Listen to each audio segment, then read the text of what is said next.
Doctor काय सांगतायत माझे reports? Congratulations, you are pregnant. आई होणार आहेस तू. काय? अगं तुझ्या सगळ्या टेस्ट पॉझिटिव्ह आल्या आहेत. काण्यानं फोन करून कळव, ते उडत येतील. तुला काही टेन्शन्स आहेत का? नाही. अगं मी कित्येकांना आनंदाने उड्या मारताना पाहिलंय. किमान पहिल्या वेळी तरी तुझ्या इतका थंड प्रतिसाद कोणीच देत नाही. नाही हो डॉक्टर, माझे मिस्टर टूरवर गेलेत ना सध्या, म्हणून जरा मला.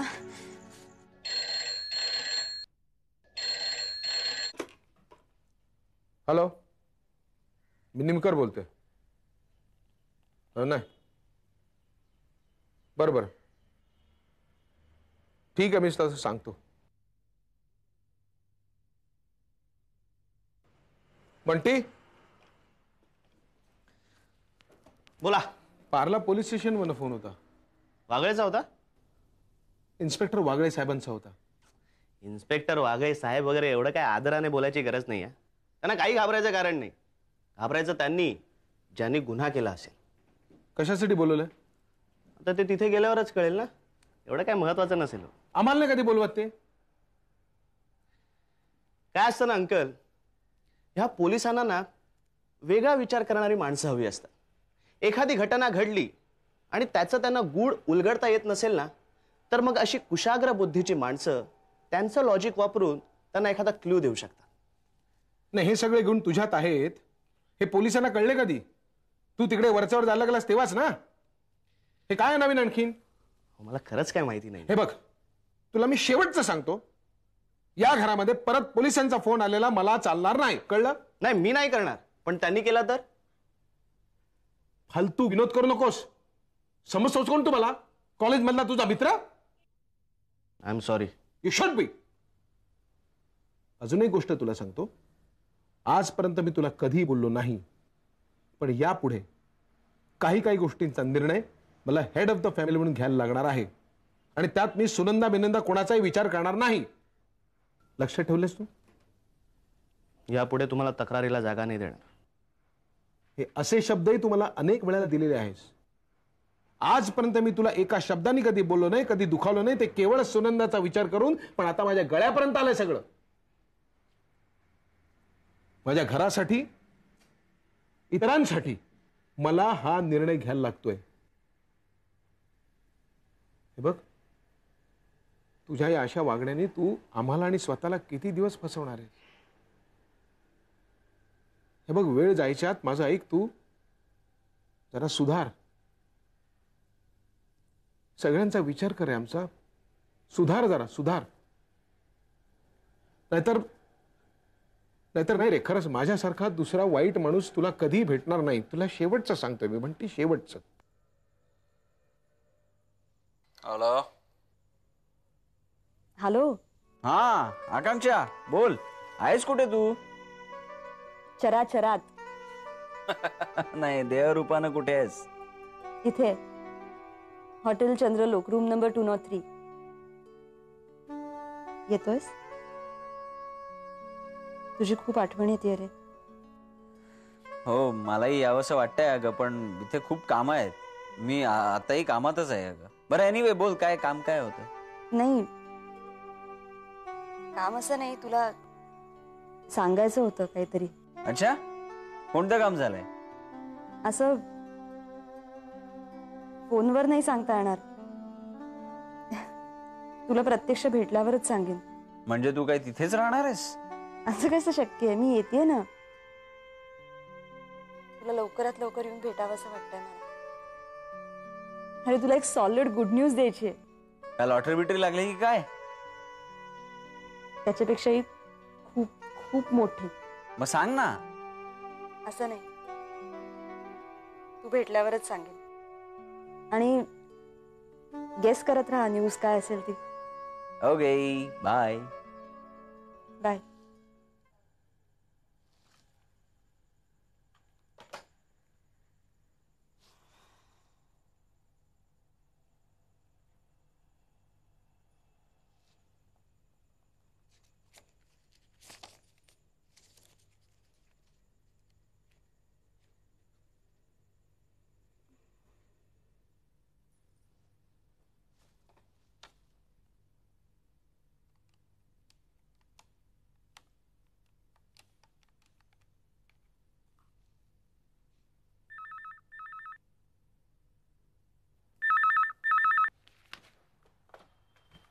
हॅलो मावशी, मी आकांक्षा बोलतेय. आकांक्षा, अगं किती दिवसांनी फोन केलास, कशी आहेस? मी मजेत आहे. तुला काय आमची आठवण येत नाही ना? अरे बाळा, असं कसं होईल? तुमची आठवण येतेच मला. बरं मला सांग, माझी ताई म्हणजे व्हाईस चान्सलर कशा आहेत? ती मजेत आहे नेहमीसारखीच. टेन्शनमध्येही आहे नेहमीसारखीच. तिची टेन्शन घेण्याची सवय काही जात नाही. बरं मला सांग, तुझी पत्रकारिता काय म्हणते? मावशी, ते सगळं राहू दे. तू तू मुंबईला ये ना लवकर. तुझी खूप आठवण येते. अगं येईन येईन. माझं एक काम होतं तुझ्याकडे. म्हणजे तुझ्याशी खूप बोलायचं आहे मावशी. खूप खूप पर्सनल. अगं मग बोल ना, कोणी अडवलंय तुला? इथे माझ्या बाजूला कोणीही नाहीये, बोल. नाही, असं नाही. तुझ्या मांडीवर डोकं ठेवून सांगायचंय तुला. ए पिल्लू, कोणाच्या प्रेमात वगैरे पडलीस की काय? नाही म्हणजे तसं असेल तर सांग मला. मावशी, मी असं नाही ग काही सांगू शकणार. तू लवकर मुंबईला ये ना. तू किती दिवसात आलीच नाहीयेस. बघते, प्रयत्न करते राजा. बरं अनुला फोन दे. अनु नाहीये इथे. माझी चिंगुडी आहे का? नाही, तीही नाहीये. आता अक्का पण नाही असं बोलू नकोस हा. अगं पण तीही खरंच नाही. आणि तू इथे ये ना, मला शिक्षा कर, मार, काय वाटेल ते कर, पण तू ये ना मावशी. किती दिवसात आली नाहीयेस ग. आम्हाला खरंच तुझी खूप आठवण येते. बरं हे बघ बाळा, येते मी हा. चल ठेवू phone. Bye. Bye.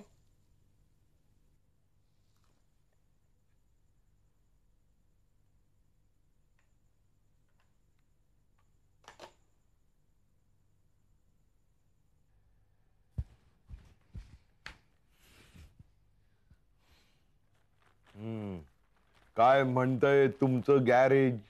Garage garage कम बालवाडी कम अनाथाश्रम कम पाळणाघर, काय म्हणते विचार. मी फक्त गॅरेज बद्दल विचारलं. ते आता फक्त गॅरेज राहिलं नाहीये मन्ना प्रधान. आपल्या भूतदयेपायी ते आता बालकाश्रम झालंय. भूत? मुलं म्हणजे काय भूत? भूत परवडली रे, भूत परवडली. ती कमीत कमी दिसत तरी नाहीत. ही डिकीत, कधी बॉनेट वरती, कधी सीट वरती नाचतायत. अरे जळी स्थळी काष्टी पाषाणे दिसतात रे. हा कसला सूड उगवतोस तू आमच्यावरती? सूड? सूड तुम्ही उगवलाय माझ्यावर. मी तुम्ही उगवलेल्या सुडाचा बदला घेतोय, बदला. माझ्या भूषणला पाचगणीला पाठवता काय? हे बघ, भूषणला पाचगणीला पाठवायचा निर्णय फक्त पल्लूचा होता. तिच्या निर्णयाला मी होकार दिलाय. तू उगाच वड्याचं तेल वांग्यावर काढू नकोस हा. आणि मला तुझं लॉजिकच कळत नाही. त्या एकट्या भूषणला पाचगणीला पाठवला म्हणून त्याच्या वयाची मुलांची फौज आमच्या डोक्यावरती. अरे ही कसली सुडबुद्धी? आणि तू बसलायस पेपर वाचत. तू उगाचच कोकलतोयस किरण. ती जी मुलं आहेत ना, ती माझ्या भूषण सारखीच गुणाची आहेत. हो, फारच गुणाची आहेत. हो. आणि काय गुण उजळतात ते मी बघतोच आहे. कस्टमरच्या गाडीच्या टायरची हवा काढ, वायपर तोडून टाक, सीट वरती ब्लेड मार, रंग काढून टाक. फारच गुणाची आहे. अहो तुला मी हात जोडतो, ह्या रेटनं आपल्याला गॅरेज बंद करावं लागणार आणि तिकडे बाल सुधार केंद्र उघडावं लागणार. बाल संस्कार केंद्र म्हणजे बालकांवर चांगले संस्कार करणारी शाळा. त्यात माझी पार शाळा झाली. बाबा तू असं का नाही करत? तुझी ही शाळा आहे ना, ती गॅरेज ऐवजी घरी का नाही भरवत? त्यानं काय होणार आहे? माझा छळ थांबेल. मग काय मजा आहे? मजा? व्हॉट यू मीन? अरे तुझा छळ व्हावा म्हणून तर मी हे सगळे उद्योग करतोय ना. तुझा छळ व्यवस्थित चालू आहे. पल्लूचा छळ कसा करावा याचा मार्ग मी शोधतोय. भावा तू काय बोलतोयस काय? तू बरा आहेस ना? हा, काय मिळणार काय तुला माझा छळ करून? मनशांती. मनशांती छळातून? वा वा वा वा वा वा वा वा. आपण धन्य आहात. आपण धन्य आहात. बाबाश्री, आता आपण एक आश्रम काढा लोकांना मार्ग दाखवा छळातून मनशांतीकडे. हं? तथास्तु.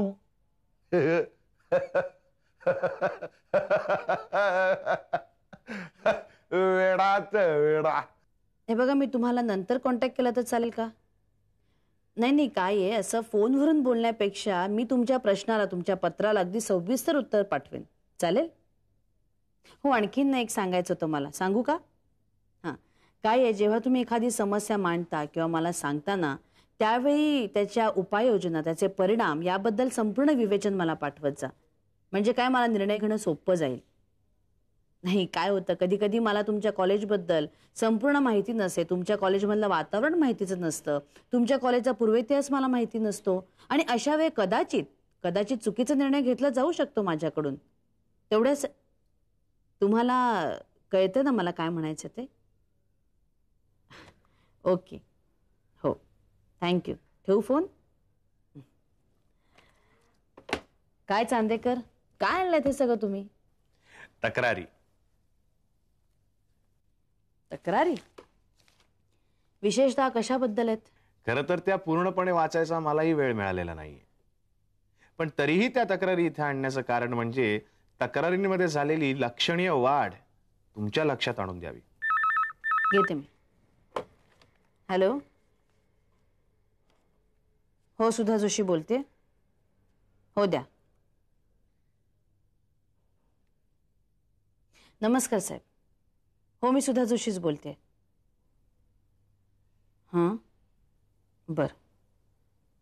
नाही, मला काहीच कल्पना नाही आहे. नाही, अजूनपर्यंत माझ्याकडे ते पत्र आलेलंच नाही आहे. नाही, ते पत्र आलं की मी ताबडतोब त्याच्यावर विचार करून तुमच्याकडे उत्तर पाठवून देईन. नाही, पण ते पत्र मिळालं नाही तोपर्यंत मी निश्चितपणे काहीच बोलू शकत नाही ना. हो हो, मी ताबडतोब आपल्याला कळवते. थँक्यू. शिक्षण मंत्र्यांचा फोन होता.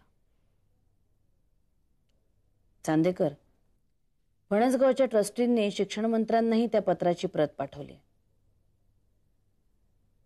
आणि त्याच्यामध्ये त्यांनी व्हाईस चॅन्सलर बदला अशी मागणी केली. पण आपल्याकडे तर असलं कुठचंही पत्र आलेलं नाहीये. आणि काय म्हणत होते ते? या घटनेमुळे मराठी जर सक्तीची केली तर आम्ही आत्मदहन करू, असंही काही मराठी मुलांनी सांगितले. गंमतच वाटते मला या सगळ्याची. याच्यामुळे कदाचित दंगल होईल, अराजकता माजेल, असंही त्यांचं म्हणणं आहे. व्हीसीच्या ऑफिसमध्ये इतकी तक्रारपत्र पहिल्यांदाच आलेली आहेत.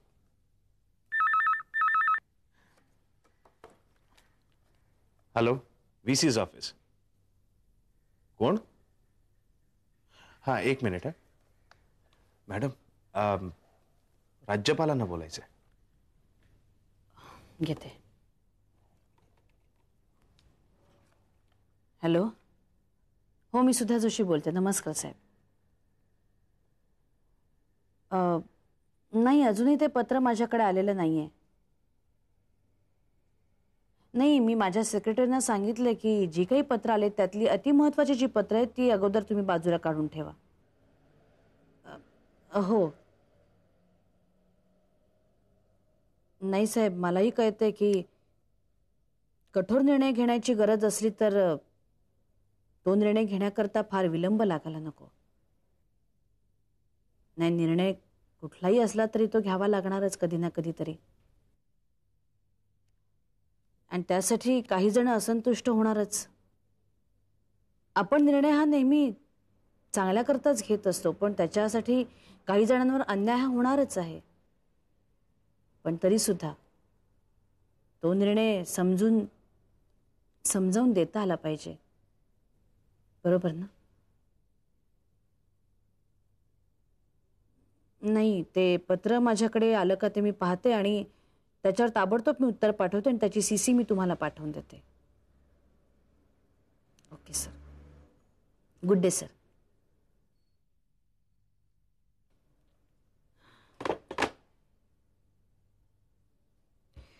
चांदेकर,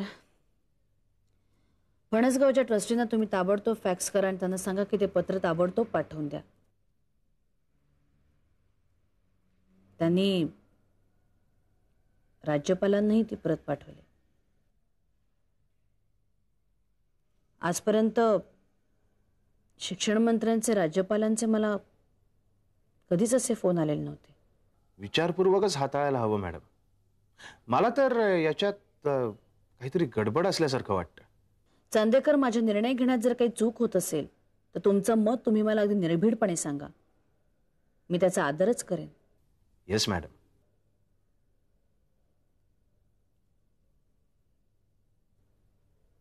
चांदेकर,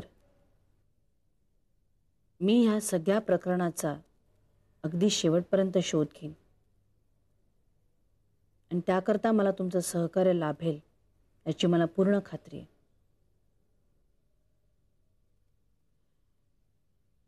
आजपर्यंत राज्यपालांचे, शिक्षण मंत्र्यांचे तक्रारीबद्दलचे फोन मला कधीच आले नव्हते. आणि मला कमाल वाटते ती ह्या गोष्टीची की सीसी प्रत्येकाकडे गेलेली आणि मूळ प्रत जी ज्या माणसाकडे पत्र म्हणून जायला हवी ती अजूनपर्यंत पोचलेलीच नाहीये. हॅलो, अहो तुम्हाला किती वेळा सांगायचं, रॉंग नंबर आहे. का तुम्ही परत परत फोन करत? हे बघा, तुम्ही आता जर का परत फोन केलात ना तर मी पोलिसांना कळवीन. ठेवा आता फोन. तो सगळे माझ्याच मागे इथे बसतात फोन. अरे आलीस तू? बस, पाणी घेऊन येते मी. बस बस.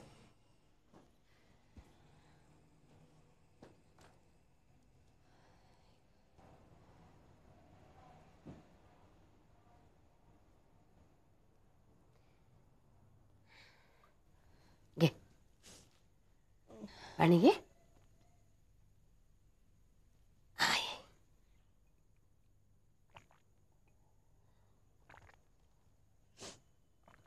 बस.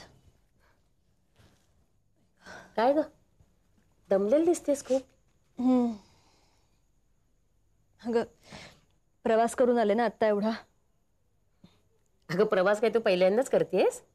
किती वेळा जातेस प्रवासाला आणि परत येतेस तेव्हा अगदी अशी मस्त आनंदात असतेस, गमती जमती सांगत असतेस. आई कुठे?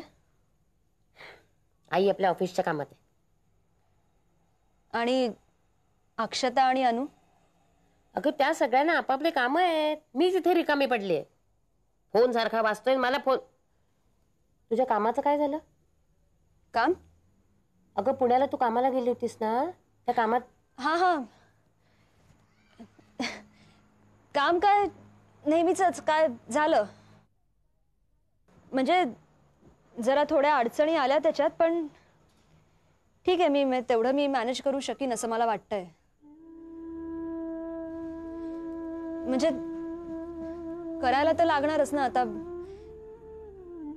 माझं काम आहे म्हटल्यावर दुसरं कोणी कसं.